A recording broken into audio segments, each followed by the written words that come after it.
Et on fait le point avec l'envoyé spécial de la RTS, la télévision suisse au Caire, Farouk Attic. Bonjour Farouk.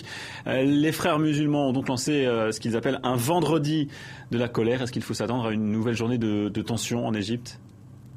Oui, bonjour Antoine, c'est véritablement un vendredi de tous les dangers qui s'annoncent avec d'un côté des frères musulmans, vous l'avez dit, plus remontés que jamais, qui ont appelé leurs partisans à venir manifester en grand nombre pour faire de ce jour un vendredi de la colère, vous venez de le dire. Et de l'autre côté, des forces de l'ordre et une armée notamment qui ont désormais carte blanche pour tirer à balles réelles sur toute personne ou groupe qui s'en prendrait à des bâtiments officiels ou aux forces de l'ordre elles-mêmes. Alors si vous ajoutez à cela le fait que l'état d'urgence a été décrété et que le climat d'extrême volatilité dû aussi au couvre-feu, vous avez là tous les ingrédients qui indiquent que la situation risque à tout moment de déraper. Il faut dire aussi que les partisans de la confrérie ont prévu de se rassembler un petit peu partout ici au Caire avec des manifestations qui partiront de toutes les mosquées de la capitale égyptienne juste après la grande prière, autrement dit vers les 13-14 heures, et qui auront tous pour objectif final la place Ramsès. Confrontation possible aussi avec la population et avec les anti-Morsi et les militants du mouvement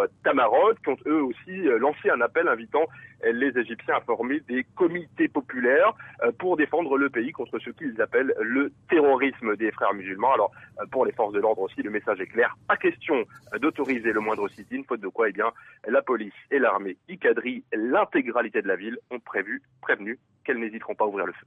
Farouk, en quelques mots, on a le sentiment que le gouvernement va avoir beaucoup de mal à se remettre évidemment des violences de cette semaine, d'autant qu'il a perdu le soutien des États-Unis. Quel avenir politique pour l'Égypte ? Et oui, dans un tel climat, on a un petit peu du mal à imaginer comment ce gouvernement intérimaire de Hazem El Beblaoui va pouvoir continuer à assurer la transition sereinement. Et c'est surtout l'incertitude à moyen et long terme qui s'installe à nouveau en Égypte, incertitude notamment sur les scrutins électoraux censés avoir lieu à la fin de cette année et début 2014.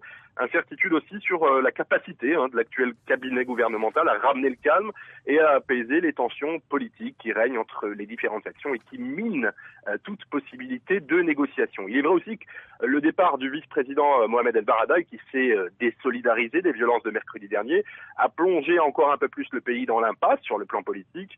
Le prix Nobel de la paix qui dit avoir agi en son âme et conscience, mais dont le congé discrédite tout de même, ou en tout cas fragilise son camp, celui des libéraux, sur la scène politique actuelle.